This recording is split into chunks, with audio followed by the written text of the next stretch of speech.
As the Israel-Hamas war drags into its sixth day, the death toll has risen to 2,400. Palestinian Health Ministry says 1,200 people have been killed in Gaza in Israeli strikes.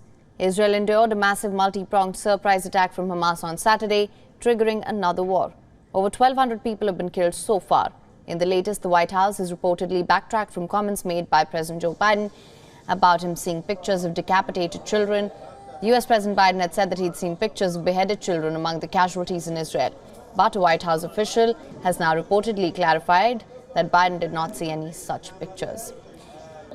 Meanwhile, the Israeli Prime Minister has vowed to wipe Hamas off the face of the earth shortly after forming an emergency unity government. Addressing the newly formed war cabinet, Benjamin Netanyahu declared, and I'm quoting here, "Every Hamas member is a dead man."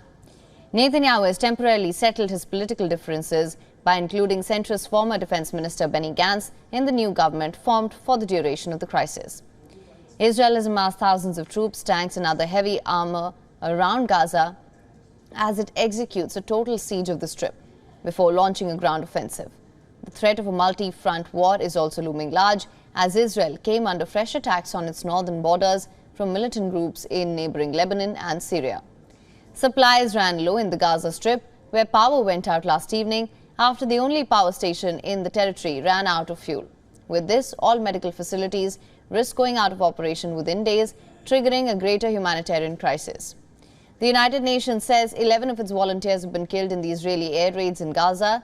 Other international aid groups have also reported volunteer fatalities in Gaza.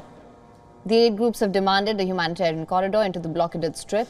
On the other hand, the US President Joe Biden made his first call for restraint over Israel's response to Hamas attacks. He's urged Israel to abide by the rules of war, even as more arms and ammunition supplies from Washington arrive in Israel. The US confirmed at least 22 American citizens have been killed in Israel, as US Secretary of State Antony Blinken left to visit the battling US ally.